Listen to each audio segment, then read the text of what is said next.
we're all, hey y'all, we're not as fortunate as blessed. But I'm not mad at you, Kevin. Look, praise God. Thank you. I Praise God. 'Cause we used to have Twinkies, the ho-hos, Mm-hmm. the Hostess pie. I don't know what Hostess pie See, is. this is I'm why I gonna didn't look even it want to up. bring it up. Just It's because it's gross, but wait a minute. Kev. Oh, it's gross my. The little Yeah. Hostess chocolate cupcakes with the little white swirly thingy on the top. Yeah. Mm-hmm. Oh, them? No, Yeah, they're there's a whole bunch of Hostess. stuff. Yeah, Oh, I there's A a whole didn't know whole bunch of that's what they stuff. were called. I know what the you're. even the little mini white powder donuts. They're Hostess. I don't like powdered donuts. They're disgusting. Are you serious? I'm dead serious. Powdered donuts are disgusting and they're messy. There's no point in eating a powdered donut Kevin. because it I gets. mean, I prefer chocolate donuts over powder, so I can agree with Kevin on that sentiment. I don't eat powdered donuts like that. My dad loves When I them. when I was a kid, I would tear a powdered donut up. Not as much No, now. and then your I'm mouth more all of a dry. I'm The more of a coffee glazed one. now. I'm more of a glazed or like a Absolutely. Krispy Kreme when it comes right out and it's just when it's hot when it comes out. It Oh has. yeah, when the light is on. The light If you don't lights get them when on. the light is on, it's not. You need them fresh. Lord have mercy. Got Like see, powdered that's donut. that's the difference between the Gen X generation and millennials. Y'all Sir, bougie, you're a and I'm not millennial. mad. I'm not mad. I'm not mad. It's just how y'all are. Maya, what kind of donuts do you like? I like glazed, or I like the maple bacon donuts. Those are good. Black So people. you like glazed and maple donuts. You like that mixture. With the She bacon. said maple bacon. Yeah, There's a maple difference. bacon. There's a You difference. like now. Let's get this straight. Let's get this straight. I agree with you. It's good. You like bacon on your donuts. You like that mixture, but you don't like other normal mixtures that people like. No. It Told depends you. what it is. Like I'm a texture person, so the texture's not there, then I'm not there. Told you Yeah, I can identify with that for sure. she is Can weird. we stop saying it that like that's normal? That's not normal. Yes, Listen. it is normal. Yes, it is. Yes, it is. Stop. It's normal. Stop. It's normal. I'm not listening to you. Oh Stop. my god. Stop. Can't stand you guys. Hey y'all, welcome to Fresh Friday. Hey y'all. What's up? We got a pretty. I think we got a pretty cool topic. We'll see where it goes. Since we're on, especially this I Am Possible series, maybe we could talk about some stuff. I just want to just throw some stuff out there and see how y'all feel about it. And Oh gosh. what? It's not gonna be bad. It's gonna be good. No worries. No worries. Have us No think- Famous last worries. words. No Right. worries. You're gonna have us up here thinking No worries. on This fresh. is Kevin. Kevin, this is what I was talking about. We used to eat these as kids. Yeah, this is before Yeah. Pastor Nick. Those are Normally I'm gross. rocking with you. Normally I'm rocking with you, Pastor Nick, but That's why absolutely that's why I not. said I wouldn't even do this with y'all because Mm. we had the lemon. I'm not a big lemon fan, but the lemon ones these were good as a kid, Mm-mm. as a child. This is why I don't qualify myself as a millennial because that's not. It's, y'all, we grew up. We had two different things growing up. It's just, I love how you take the time to find things to not qualify yourself as a millennial. I love just that effort. I we're- love the research. but I no, love it. no, I didn't pick this. I didn't pick this to separate us. I saw it. Somebody posted. I said, you know what, that'd be good for us to talk about. And I Mhm. said, you know what, they probably never had one before. So it's like, Mm-mm. wait, You first, know Ashley, your congregation, Pastor. yeah, Ashley, what year were you born? 89. 89. See, thank you. I was born in 81, so I had a whole decade before. No, Maya, you was born in 90, right, or 91? 90. Kevin, when were you born? 93. Thank you. I had a whole decade and some change before some of y'all, or at least that. So I mean, I had a whole life experience. Oh, that is why I don't. I'm in a different group. I'm sorry. I love But y'all. my oldest brother was born in 85, and I don't even think he's had any of that. I've never even seen that.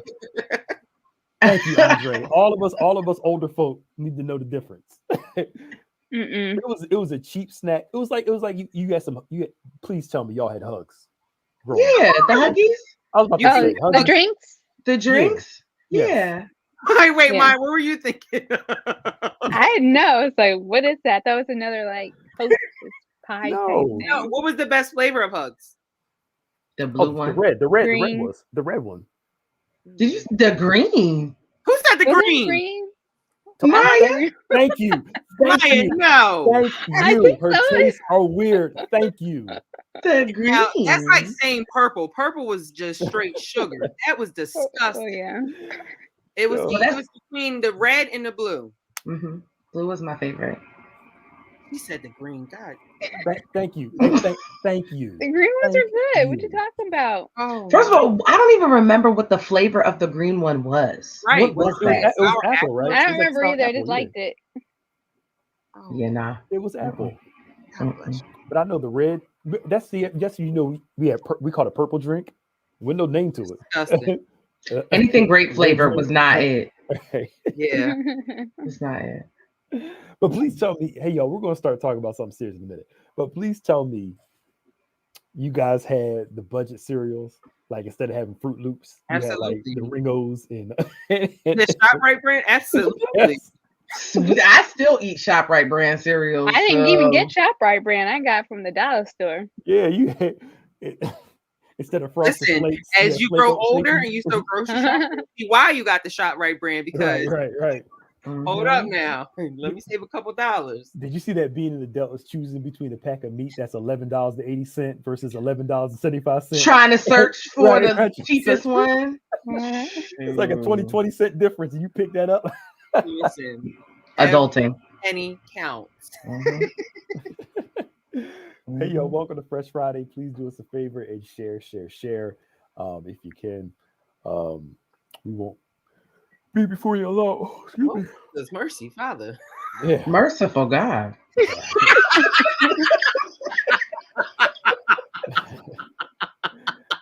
That thing came over me. Sorry. Jeez, you caught the Holy Ghost. Oh, you look scared with everything. Just got real.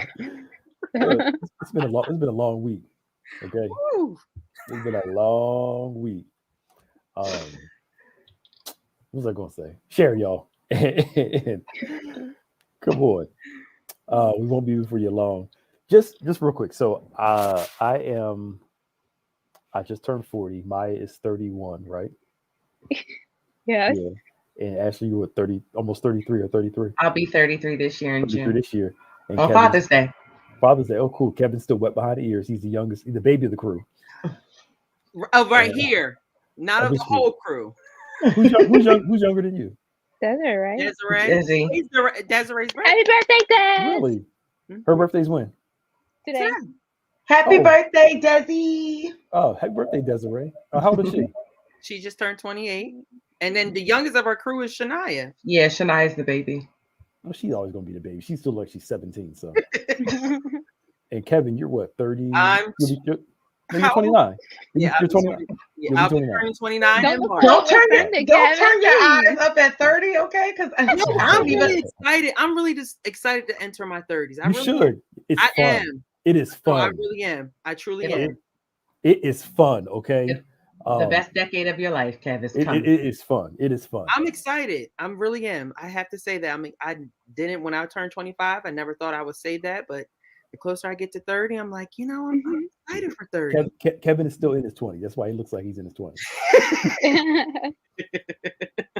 First of all, we all still look like we're in our 20s, okay? Don't let it deceive you. I don't. Well, Nick, you do Oh. not look 40. Cut it out. No, I don't say I look 40, but I don't look like I did in my 20s though. I had hair. All this wasn't gray. That's what happens when you have family and kids. It does that to you. Cool. And pastor black people. and pastoring black people. This man. Pastoring will age you. I'm tired, y'all. So Mercy. So Uh-oh. I was thinking earlier, how often how we are conditioned to view our 20s, 30s, 40s, and etc. Right? So they say in your 20s, have fun. You don't have to be that serious. Kind of just live your life, enjoy it. Right? 30s get a little more serious. 40, settle down in your 30s. 40s, you kind of be a little more settled.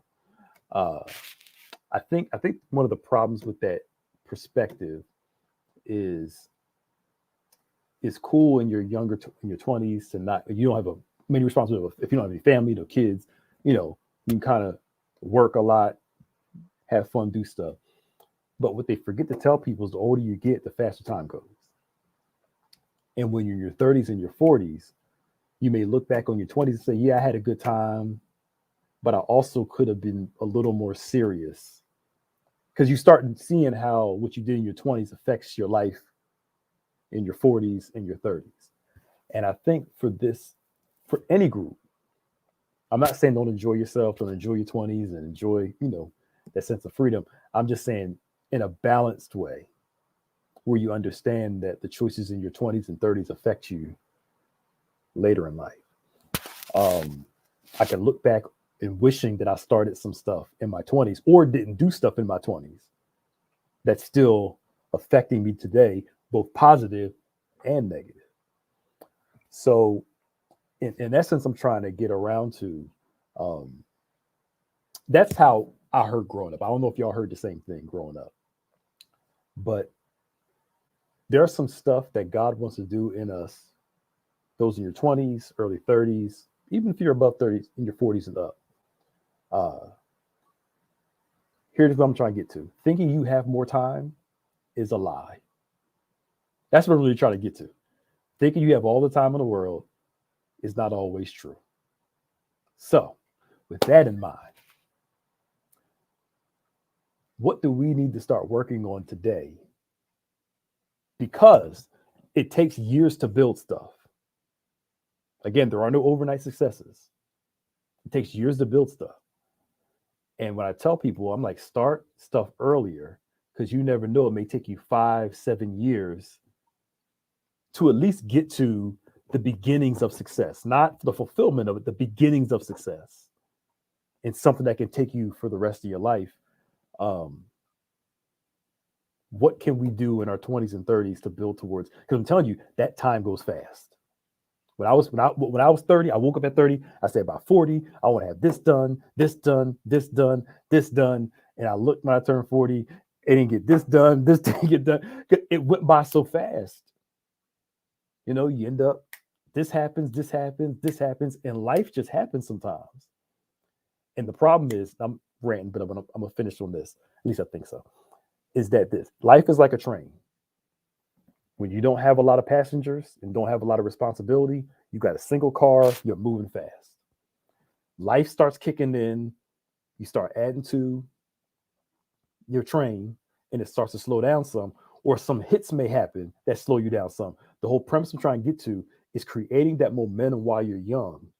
So when the hits of life start to come and the setbacks come and you start adding responsibility to your life, your train is still moving. It doesn't stop, if that makes sense.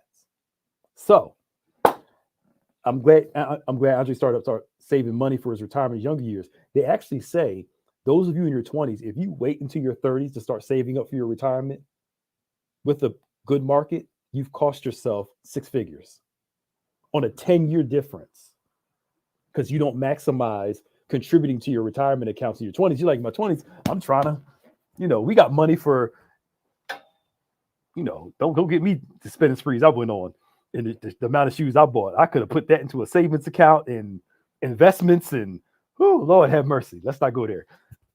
Just learn from our mistakes and let it build. So that momentum, what do we need to do now? Because time is moving quicker. So when life comes, events happen, you still can keep pushing forward. I'm done talking. Somebody jump in. Okay. Okay, I guess I'll go first.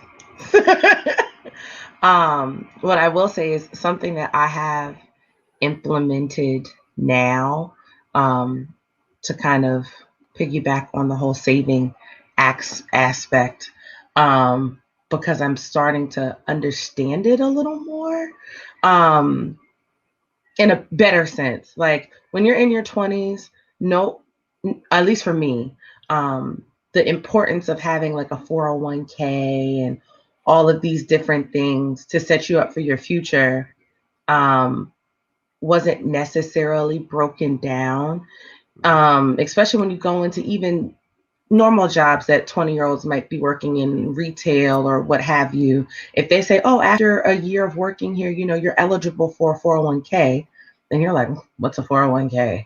Yeah, everybody's looking at that instant check and they're like, I don't need any more money taken out of my check. I need my money. I have bills. I have responsibilities. But they don't understand that extra $15, $25 increments that you get taken out of every pay period that you can roll over to another job if you do leave and go somewhere else and they have 401k opportunity or availability.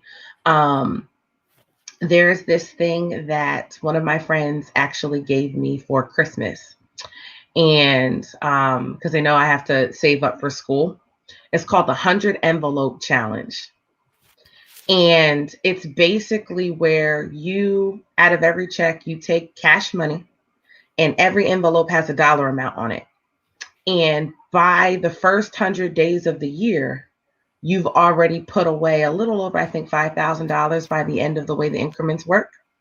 So what she did was she took that, because of where I work at now, she took that and she said, we're going to double these increments. So by the time the first 100 days are in, I will then have saved in my savings $10,000. And if you do that in the course of 3 times during the year, because we have 365 days in a year, by the end of the year, you got 30,000 sitting in the bank. That can be set up for you to divvy up rainy day money. You can do whatever, all of that. And it teaches discipline in small increments, because not everybody's the best with money management. And when people are like, oh my God, I have bills, I have this, how am I supposed to take? For some people, $15 to $20 a paycheck seems like a lot coming out. But when you condition yourself to saying, I don't even need to see it, it's not there.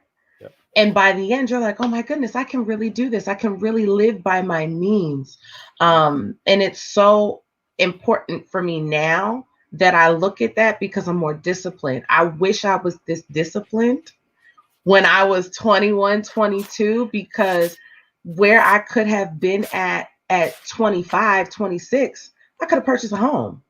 I could have put a down payment on a home and had a townhouse and all of these different things had I been in the mentality that I'm in now. And it's just like, but the good thing is that, like, now that I know this, I have mentees. So now I can teach them those things that I didn't necessarily learn at that age now. So I'm like, I want you guys to get this before I had to get it, because when I need a place to come stay, I want to be staying at your home at 25 when you bought it. Like that's the good thing about it. For the missed lessons that we don't necessarily teach ourselves or are naive to, we can definitely pass that on to the people that are younger than us, for sure. Absolutely. And I was going to say, I did see that challenge on TikTok about the envelope challenge. And I was just like, oh my gosh, that sounds cool to do. But for me, what I say, just agree with Ashley. Like, I think disciplining ourselves really, really puts us in a position to really set up for some longevity. I know for myself that, I had always had that discipline factor when it came to my money management and stuff like that. But I really, really didn't learn more about discipline until I actually stepped out on by myself and got my first place. And I tell people, like, because some people, they're like, I'm so afraid to get my own place. And it is a scary thing. But for me, that taught me so much about, insurance and just the little things like renter's insurance and just everything. It just opened my eyes to so many different things. So I am grateful for, being able to be pushed out there and learn more about that. And that's why I feel like I'm ready for my 30s, because I've learned a lot in my 20s. I've always had that mindset as a young guy. Like, even in college, I wasn't really about like the college life. I've always been about like business. All right, I want to work. I want to make money. I want to start saving. I want to start living that adult life and stuff, like just being an adult. Like, I never had that desire to want to, go crazy in my 20s like that. So I feel like I learned a lot about myself in my 20s, which I feel like I'm going to step into my 30s. And like Carolyn said, in the comments, she had said like learning how to, where did she say it? Hold on.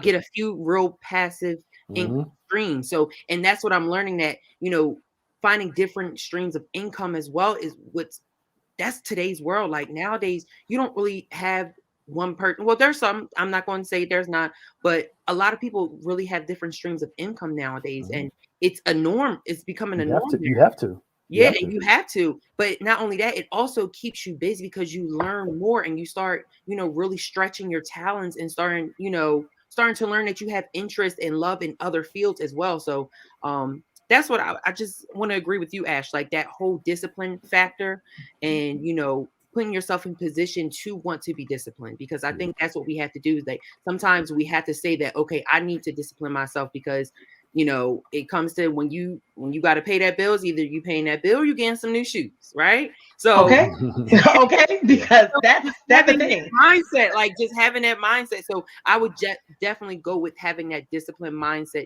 is what really has helped me and has prepared me for my 30s. For sure. I think it's actually cool. It's turned into a financial conversation because while y'all were talking, I was literally thinking about the amount of money I spent when I was just me, no family, and I counted my shoe, how much I bought and spent shoes one time, and I got so sick of myself after I did that. I didn't buy another pair of shoes for almost 2 or 3 years. Wow.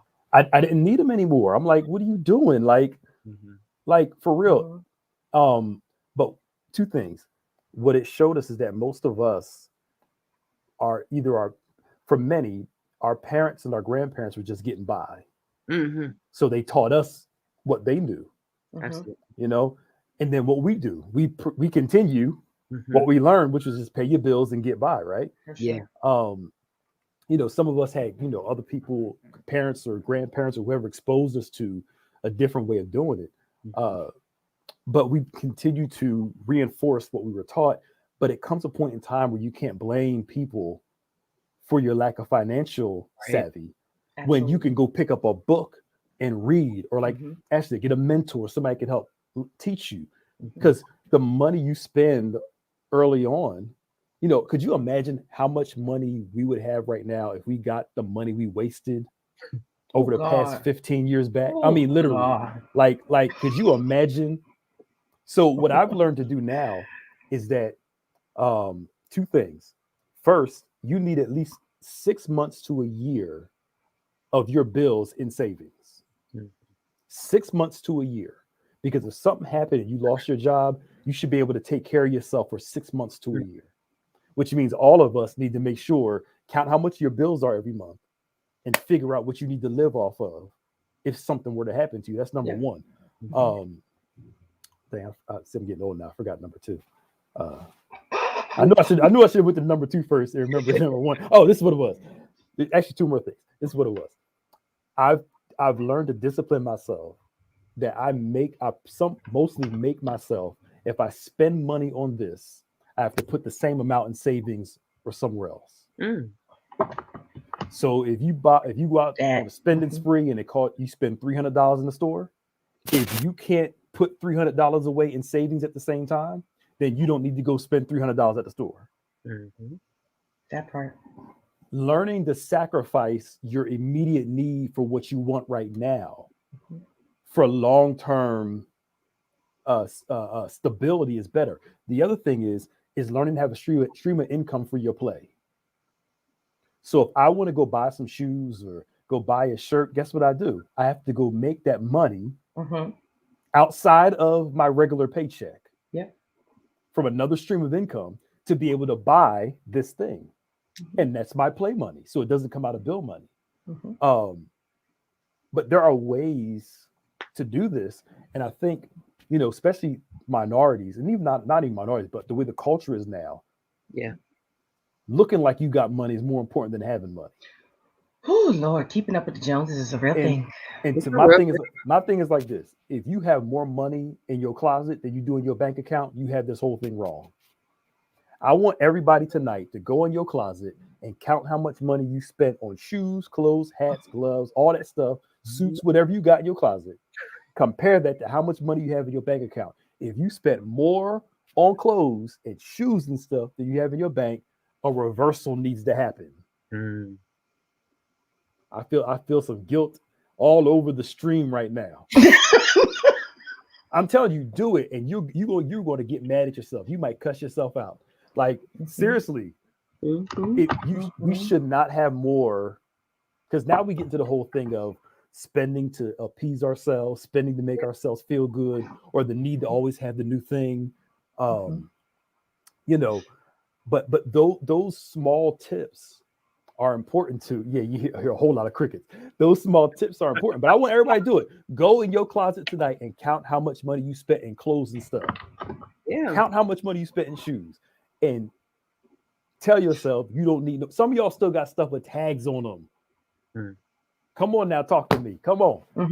Got Not clothes? I know you don't. But I definitely do. I just donated a whole bag. I went through my New Year's cleaning and going through things. I was like, I never even wore this. This has a tag on it still, and it's going away. And even stuff you only wore once in your closet. Talking about I ain't got nothing to wear. You wore that once. You wore that once, and it was photographed already, Pastor Nick. You have to understand.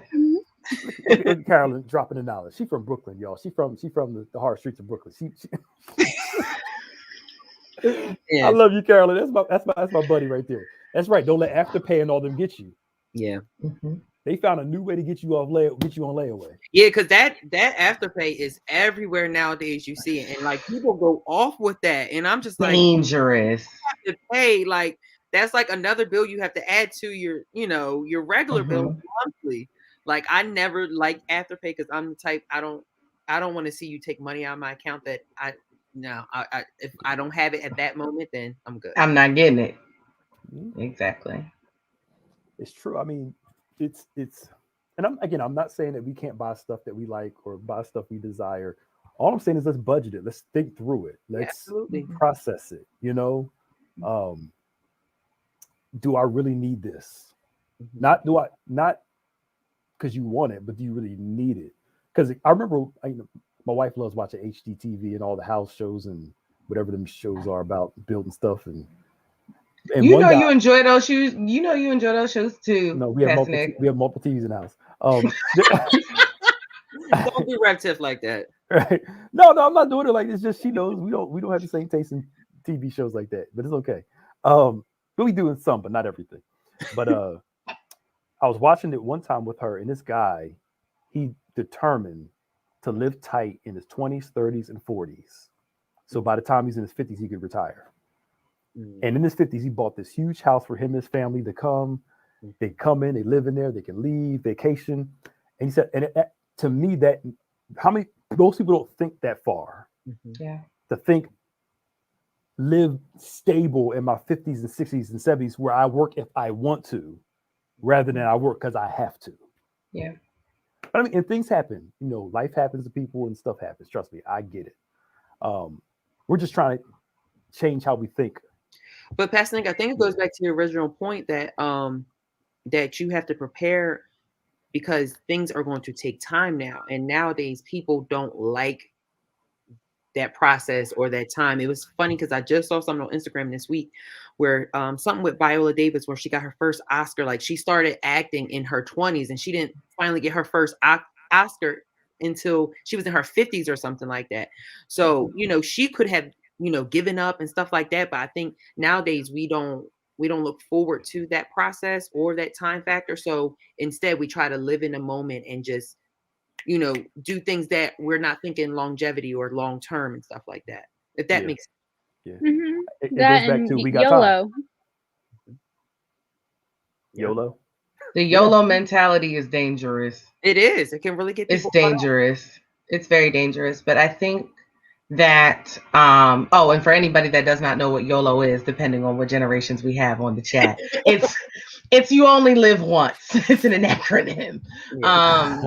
But I think it goes back to just basic life skills that I wish were taught in grade school. That we don't learn until life hits us and you have to learn the lesson.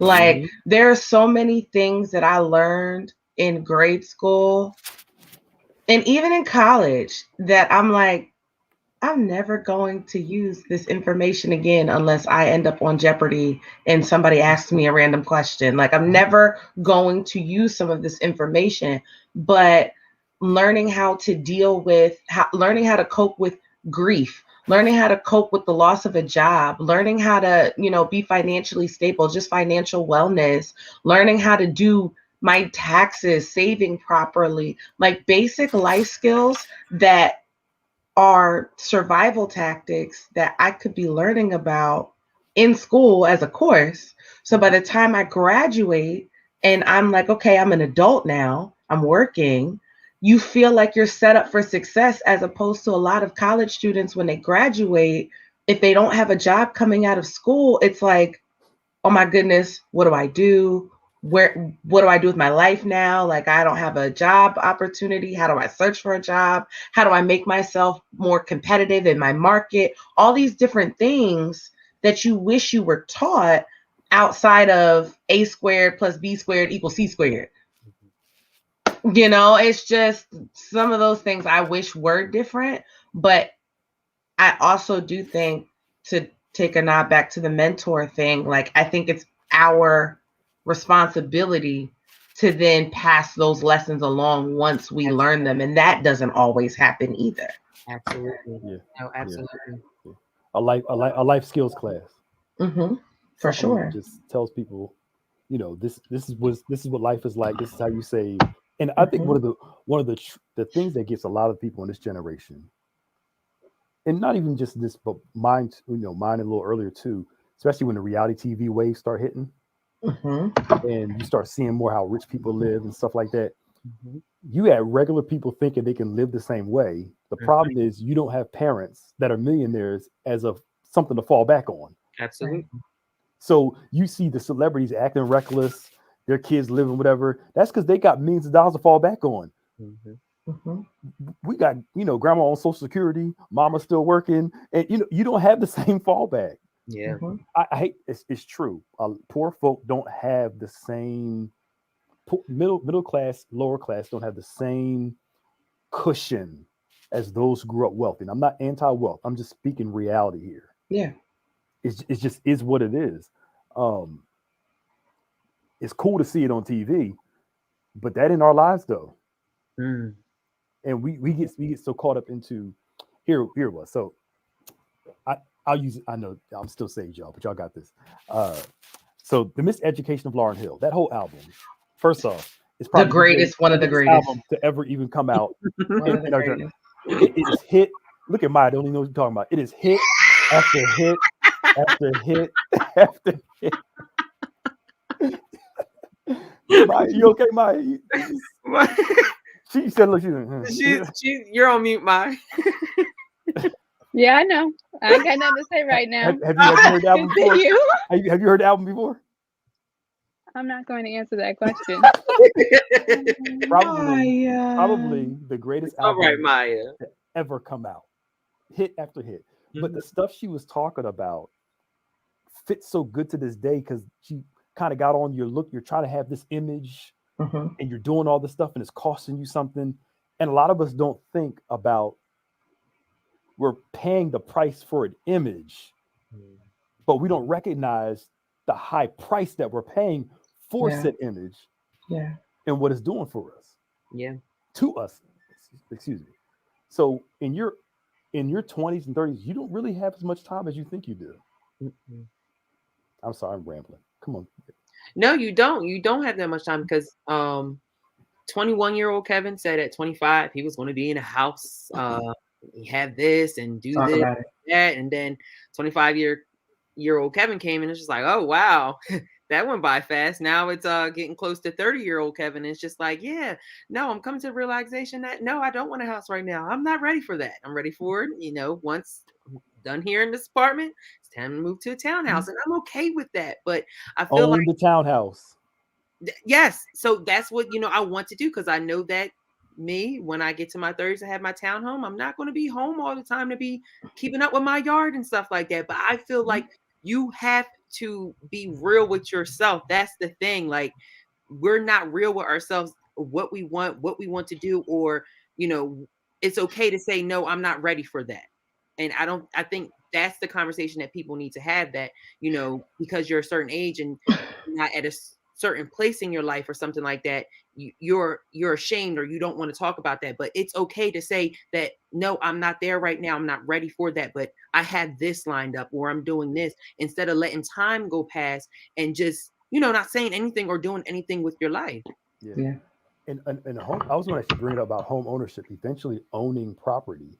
And let's be real here, especially for African Americans. The reason why you don't see a lot of generational wealth in African American life, because we don't have any property. Yeah. Most people, their wealth is generated family wise because of property and investments. They own property. Yeah. We own Gucci and own shoes, but don't own property. We say this. I know people are gonna call me judgmental, but it is what it is. Oh. I just find it crazy to have a mink coat, and the coat costs as much as your rent for like a couple months. It makes no sense. Living hood rich. Got a car that costs as much as your house. It makes no sense. Hood rich for me. Hashtag hood rich. It's the hood rich for it's like,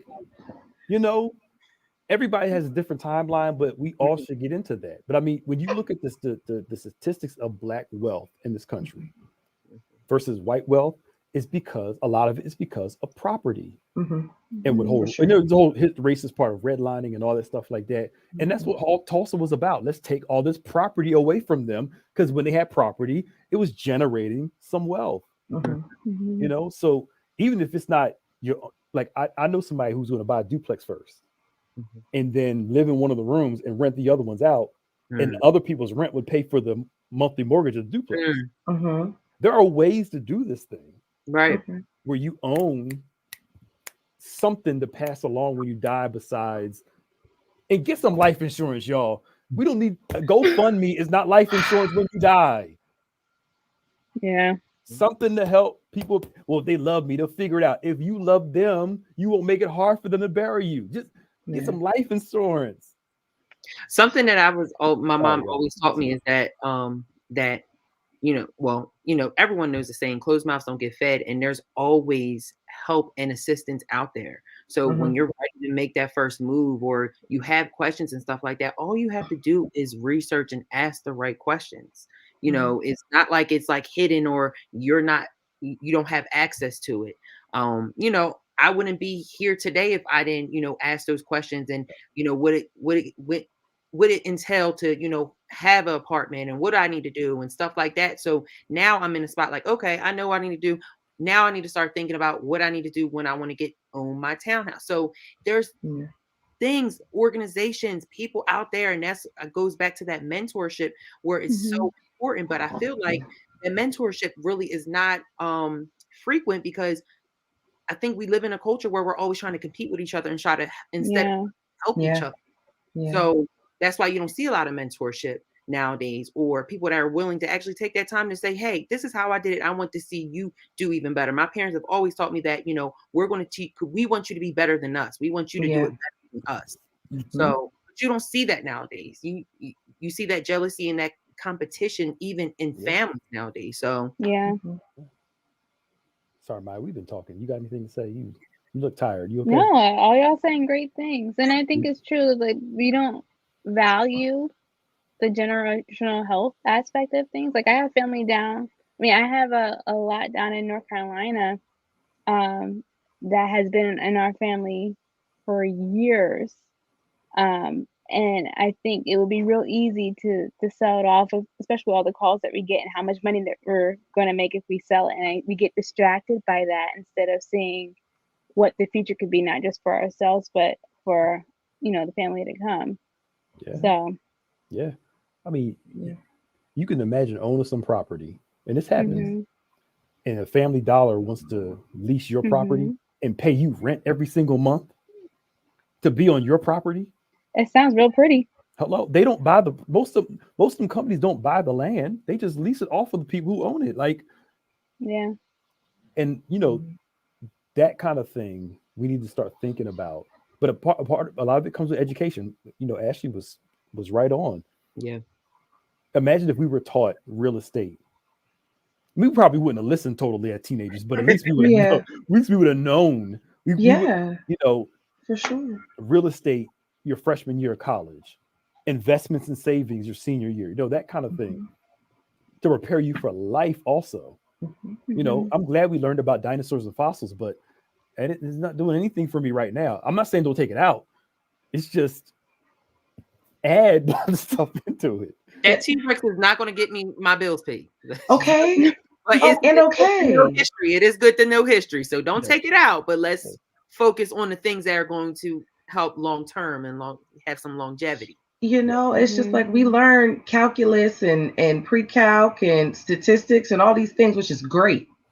But if I consistently have to go through TurboTax or whoever else to get my taxes done, and when they do them, I don't even understand what they're doing, how is this helping me? It's kind of like we're shooting ourselves in the foot. And I think now the generation now is starting to tap into, I don't necessarily want to buy my child a car for their 16th birthday. I saw something on Instagram where this woman bought her 10-year-old son and her 2 daughters, like it was like 40 acres of land. And people are like, well, why would you do that for a 10-year-old? And he's turning 10. What can he do with that? But that land he will have whenever he's ready to take care of it, and whatever he wants to do with it, he will have that in their family forever unless he decides to sell it. And that decision will be up to him. Like those are things that will last forever. A pair of shoes, a bike for the first time is something that will only last until you outgrow it. And then you got to buy something else new. Land is there forever. It is literally there. Land will be there after we are gone, dead, buried, gone, ashes in the ground. Land is still there. Like it just, sorry, y'all. No, you good. You good. I just want better. I just want more for us. Right. The people. Right. Shakira preaching in the comment section. I see her. We miss you, Shakira, too. I know. And you're right. Now we teach a lot of credit repair here at the church. We do a lot of money, especially when we're open, more investment classes. We're actually going to do a whole online investment series, financial series this year. We're working on the curriculum for it now. What we do in person, bring it all the way through. But a lot of biblical stewardship, talking is sowing stewardship, and it talks a lot about stewardship.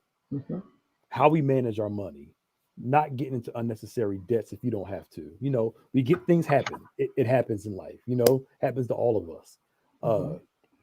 But the Bible talks more than just sow and you'll get something and just put a praise on it. You know, it talks about purchasing stuff and the right stuff and saving your money, investing it. You know, that kind of thing. Look at the scripture of prosperity in a holistic view. Because sowing is a part of the process. It's not the whole process. But anyway. Robin, to answer your question, if you go on Google and you type in 100 envelope challenge, they have the increments listed out for you that you can do and put on each envelope. It's set up for you to save, I think, like $5,050 in 100 days to put it away. If you can double or even triple those amounts in each envelope, it'll triple your end amount at the end of that 100 days, if that is something that you can do. But if all you can do is the original amount every single day, it's somewhere to start. And you'll see that you can do that in a quick amount of time, as opposed to saving, $2 to $3 out of each check by the end of the year, and you only having $1,000 in the bank, or what have you, which is still a good thing. That's not a bad thing. Anything that you can save is always a good thing. But yes, if you Google the 100 envelope challenge, all of the increments will be listed for you, and you can make your own. Yeah. And that was one thing I'm glad you brought that up. I was going to say, because there are people that are going to outthink themselves with this. They're going to say, well, I can't save that much, so let me not do nothing. Saving $5 a day is better than saving nothing Yeah. At day. all. Mm-hmm. If all you could do is $10, $15 a week, that's better than nothing. And if you put an investment account, that's compounded. Compound interest is a wonderful thing. Wonderful thing. Mm-hmm. There's this book that y'all should read called The Compound Effect. Let me look it up real quick and see the name of the author. Compound Effect by Darren Hardy. There you go. The Compound Effect by Darren Hardy. Get the book, and it talks about how those small things lead to big change. The Compound Effect, a very good book. You can do it money wise too, saving little things up and how it builds. Like we, I don't know if y'all did this, but my grandma, used to always save coins, and that's before they had the coin thing at the Oh my at gosh, the don't bank. you miss that? Coinstar. You had to wrap. You had to back in the day. You had to actually get the pennies and wrap them in the paper. Oh, roll them. Yeah. You had to roll. Oh, Remember that's before all that came about. Y'all never did that before. Well, they've gone back to it because they got rid of the Coinstars and things. So now you still got to roll your Oh, that's because they your were cheating coins. people out of their money. Mhm. yeah, that's what they were doing. Yeah. I So knew I had more in my bank than what they gave me. yeah, right. Because I counted it before I brought it Thank to you. the bank. I'm like, this is wrong. Right. This is wrong. Right. Two of my pennies were stuck together. Yeah. but what it showed me was even saving coins builds money. I remember one year I took a bunch of coins I did it every year, save coins that I cash in at the end of the year. I went to the bank and I was waiting in line because the guys in front of me had 2 duffel bags full of coins. They saved up $1,600 worth of coins because what they did was every time they bought cigarettes, they would take the change and save it. Wow. And I had my little $40 in coins, think I had something. and I said, let me try it. So I saved all my coins for a whole year. I think I saved up maybe $400 by the end of the year. That was my Christmas shopping. Wow. That was most of my Christmas shop. I had, those small things, and we overlook those pennies and those dollars and those coins. Listen, you throw them away. They be get rid of them. Coins. Save them bad boys up. Compound interest. Compound. You know what we should do? Maybe the next Fr3sh Friday we'll bring somebody in that can help talk finances with us. Yeah, because it's a lot of people have a lot of questions in the comments. It's a great discussion as well. Mm-hmm. Compound interest is what makes people. It's right there, y'all. Mm-hmm. For sure. But the issue for a lot of us is knowledge and then the discipline to do it too. Absolutely. Discipline's a huge thing. It's a huge thing because a lot of people are like, oh my goodness, I don't know if I could do this. And it's really not as bad as you think. It's okay to go without certain things in order to set yourself up for better. One thing that I actually learned from one of my friends, I start every single paycheck with a fresh check. So although I'm technically not living paycheck to paycheck, I have myself live from paycheck to paycheck. So whatever I have left over from the other check before I get paid, that money portion of it goes into rainy day and the other portion goes into savings. I cut it in half and it goes. So that way I don't ever have to touch my savings. And if something, an emergency does come up, I have rainy day money that can take care of that. And then whatever I have in checking is play money or bill money. So it just rearranging things and formatting things so you don't have to dip into your savings. It helps. It helps. It informing those positive habits. I'm like, if you do something, they say it takes 21 days to form a good habit. Yep. If you're doing it consistently, that's less than a month. If you stay consistent with it, that's 3 weeks. That's a paycheck and a half. All you have to do is continue to do it. But so it's also good for the fact, like I said, my friend taught me I have an accountability partner. You know what I mean? So somebody, Ashley, you're slipping, or you not going back to the routine that we said that we were going to do, and we kind of help each other stay on track with that. That helps. Yeah, for sure.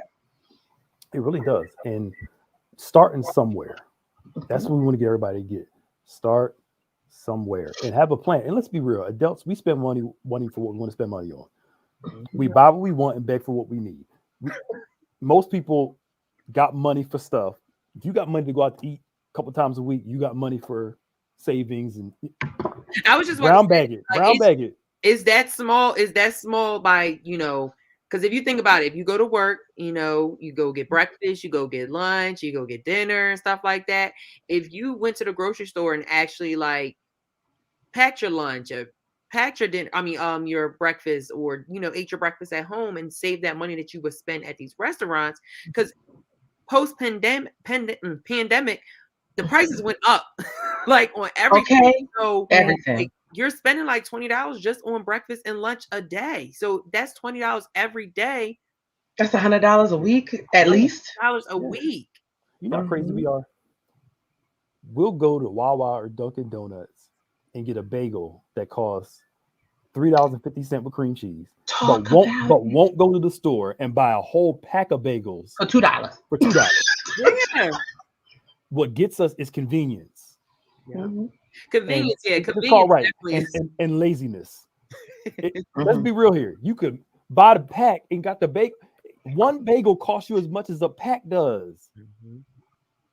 So it's not that we don't ever go out to eat. It's just budget it or learn to cut up. Because again, compound effect. As Kevin said, if you spend $5, say you spend $10 a day on food, and you work, you know, Monday through Friday, that's $50 a week. Yes. That's almost $200 a month. Yeah. Well, that's you know, us $200 a year. folks, you know, a meal is $10 by itself. Thank you. So we're wasting over $5,000 a year just on a year on at least minimum on food, a minimum on food and going out. So it's not that we don't have it. Question is what are we doing? Points.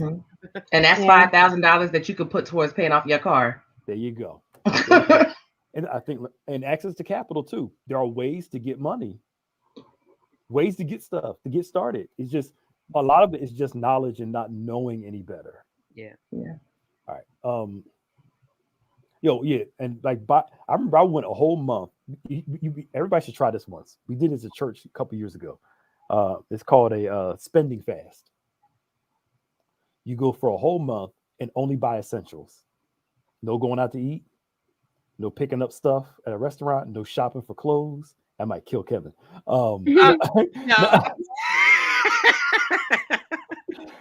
You only get the essentials, and you literally go on a spending fast. And the whole goal is to show you how much money you have extra at the end of the month, to show you how much you're spending. We did it. It like to almost hurt us. But by the time the end of the month, we were all like, look how much money we had left over, because we didn't go out to eat, not once. You didn't go to McDonald's, didn't go to Wawa, went grocery shopping for everything, cooked it all, only got the essentials. But then the goal is to then all that money that you save, don't blow it. Don't blow it. Yes, that's the point of it. It's to show you, put it away. It's to show you to put it away and be better with your spending habits during the course of the month. Because I know during the pandemic, Amazon, the wonder why Kate got so much money, was buying stuff, online shopping, and going crazy, blowing up during the everyone was shut in. Look, it still is. It's like Christmas every day when you get a package. Right. It still is. Yeah. Amazon, package, where you at? And we're not saying you can't get stuff. It's just learn to budget it and learn to, do it practically. Yeah. All right. We got something we're gonna put up so we can go. I gotta go. I gotta do something real quick and then get home to these children. This was a good talk tonight. Now I don't know if this was y'all thing. Now Kevin probably didn't mess with this. He probably had his own soft serve ice cream in the house. I did have a few of these in the freezer, so I will go. We can only pick 2. Oh my gosh. I'm so sad right now. You have to do number 5. You definitely have to do number 5. You got to go with the ice cream sandwich. You have to. You have to go with the ice cream sandwich. If you don't, you're savage. So I will say I would do number 5, and my mom will buy my sister number 8. But I would more do chocolate. So I would do either 5 and 4 or 5 and 1. See, I'm a 5 and 8. That strawberry eclair is the number 1 on this whole thing to me. Oh my God. That was the first thing I always got. and then the ice cream sandwich. The king cone is close, but if I had to do two, it'd be 8 and 5, definitely. Okay. 8 and 5. Well, I can't do anything with nuts because I have a nut allergy, so that's out. Oh, Shakira, but- did you see what she just said? Sorry, Ashley, I just saw. Shakira has Maya's taste buds. They're both not an ice cream sandwich is nasty, sis. What? I'm torn between 3 right now, and it's 1, 4, and 5. Okay. Those are my 3. Those are my 3. You're picking 3? Because I can't. You can only pick 2. You can only pick 2. I wanted to go with the king cone, but I only picked 2: eclair and ice cream sandwich. If I have to pick 2, it would be 4 and 5 for me. There you go. So between the 3 of us, we're 4, 5, and 8. Mm-hmm. Now, do me a favor. I need you to take this down. So I need to see. He's probably going to do Maya, Tweety. take He's going to this do number down. 6. Fred, it's going to be Tweety in a snow cone. Watch. First of all, those Tweety character They ice melt cream bad. cones, they don't never cut. You open up, you're like, oh my God, it's Tweety, it's SpongeBob, it's Bugs Bunny. You open it up, and that thing looks so deformed. Right. They have one eye. It's just like, no. And they're not even The gumball is hard and stale. Like, they're not even that good either. Biting into ice cream. If you bite, oh gosh, God bless your teeth. Go ahead, Maya. So I would pick 1 and 6. Which one is 6? Wait, what was 1 and 6? Please figure it out. oh God, I'm about to be upset. What is it? The chip witch. I knew it was Tweety. I knew it. Oh, Thank you. We all did say Tweety. But I like them. Those ones with the characters aren't even that good, though. Get or not. Look, let's pick the worst. Honestly. Okay, wait. I would would pick number. Is number 2 the Flintstone ones? Because I like those. The too. push pop. Yeah. I I think think it's a regular push pop. The nastiest ones on here, that firecracker is disgusting. I never liked the firecracker. they're all right. They're not they're that like good. a Kool-Aid ice cream. No. And the creamsicle was suspect too. No, creamsicle's good, Pastor Nick. It was suspect. Creamsicle is good. But the Tweety one takes the cake. The But Tweety, yes, it's definitely Tweety. Tweety has to go. but Sylvester. that strawberry Claire, me and your sister. Tell her me and her are right here. Oh, okay, I'll let her know. But you know, it's the chocolate. Even though strawberries are my favorite fruit. Yeah, I love strawberries. Mm-hmm. But So Maya and her weirdness, yes. and I think the firecracker is just nostalgic in general because it's like the 4th of July popsicle. Now, Maya, if you want me to be the one that everyone talks about tonight, I will say that I absolutely do not like water ice. That just don't make no sense. Wait, what? No. Like Rita's is not a thing for you? Have you had Sundays? No, I'm good with that. Y'all got that water ice. I can't stand it. How? It's not. I don't go crazy for it like everyone goes. No, crazy. I don't. Who go crazy hurt for it, but you? it's good though, right? No, like, Who hurt you? because I Like, told my family to get water ice. like, I would get custard ice cream. No, you can keep the water ice. Sundays in Berlin has good water ice because they actually have like the fruit in there too with it. Mhm. And And it's creamy.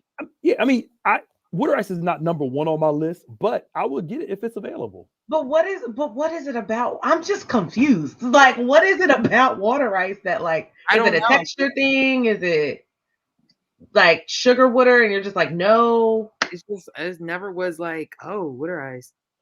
So let's say because there's some places that water ice isn't good. Now, I'm not going to name stores locally. Oh no, we don't want to get idiot. Right, just in case we ever get sponsorship. So, You gotta think of a business mindset. right, Absolutely. but there are 2 places in particular I will never get water ice because they're not good. Rita's is good. Rita's Sundays is is good. I love Rita's. But even Rita's with what's the one where they mix the sherbet, not sherbet. Rita's A gelati? A gelati. There you go. They're good. So you don't like? Okay, let's ask this question. What's your favorite ice cream? Mine is butter pecan. It will always be butter pecan. You're such a dad. That's such a dad ice cream flavor. I got it from my grandfather. I loved it since I was a kid. Both of us would go get butter pecan ice cream. And, Pecan. yeah. If I was going to go get Now, are we talking about hard Doesn't matter. or Anytime. custard? Anytime. So I like Anytime. custard, and if I get custard, it has to be chocolate like- and vanilla together. You like custard over ice cream? Like hard ice cream? Yeah, I would if I'm going to like Readers or something, but I would get hard, like hard ice cream from the store. I would get like cookies and cream. But I don't like hard ice cream. Only hard ice cream I'll really like is butter pecan. I can eat the rest, but I like soft serve better. Soft serve is my favorite because of the texture. But wait a minute, you're telling me you like custard better than regular ice cream? It's better for you. I didn't ask was it healthier. I asked what tastes better. I was for you. Okay. If I had to, it would be cookies and cream. But when I get custard, it has to be the swirl. Yeah. And I have to tell you a joke after this, but I prefer Thank hard you. ice cream. Thank you. Shakira, Thank you. we let you Thank pass you. with the ice cream sandwiches, ma'am. This is my sentiments too. He is bougie. I keep trying to tell y'all. He prefer a croissant over a bagel. He wants. I never said I could. Croissants are good though. I didn't say they weren't good. They are good. They are good. They're not like top of the list though. If you get them from Costco, they are. You ever had a Costco croissant? They are good.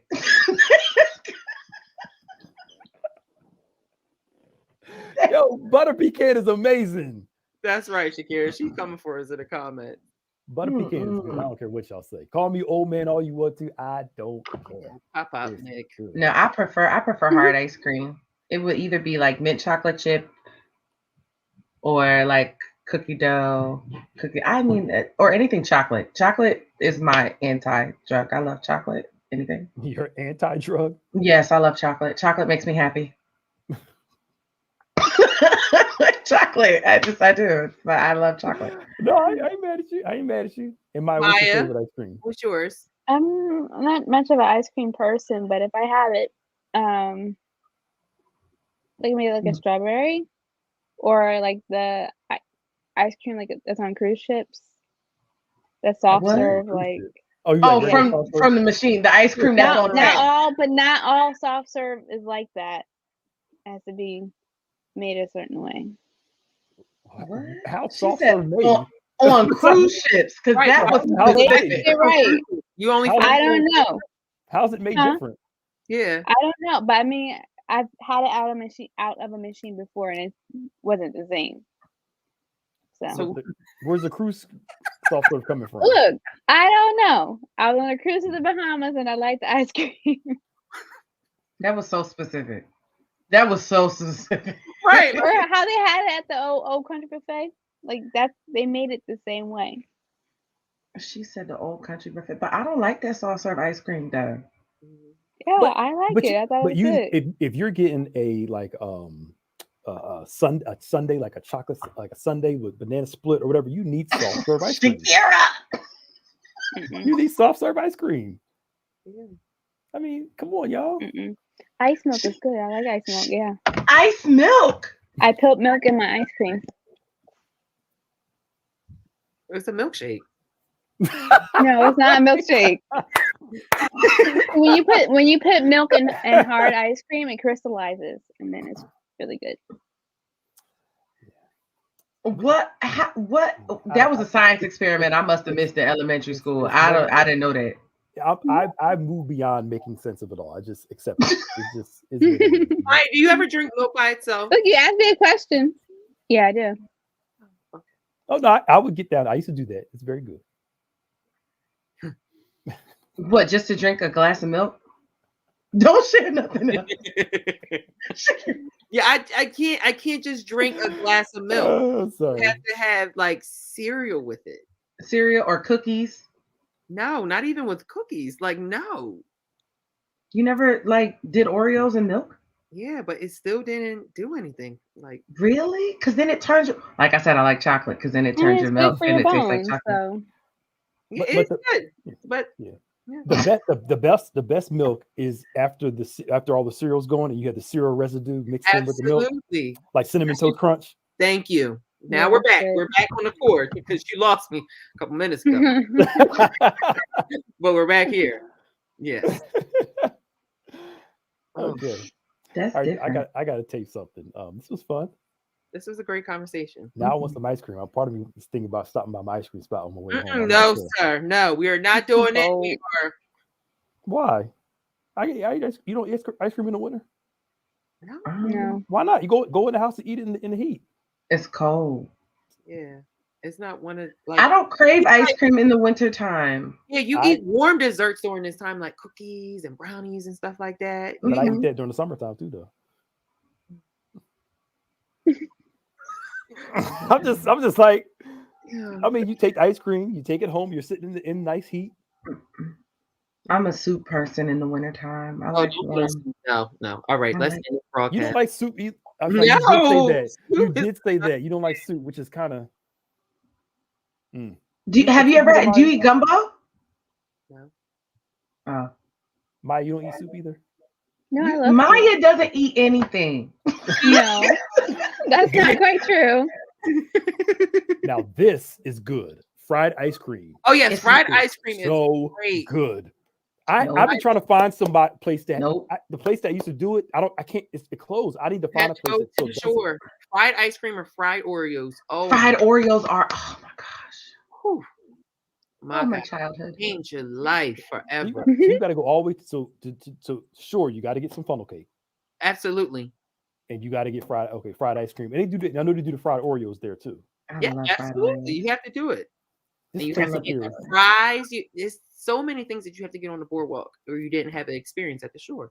We're done. Shakira doesn't like Oreos. We're done. You What? demean one of the best cookies ever created in this lifetime is Oreo cookies.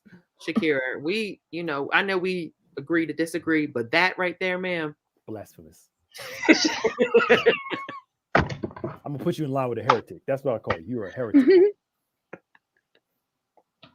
The lake of fire is your destination. I'm playing. Goodness. I'm playing. All right, y'all, I gotta go. See y'all later. Bye, y'all. Thank y'all for Yeah. joining us. Bye. Bye.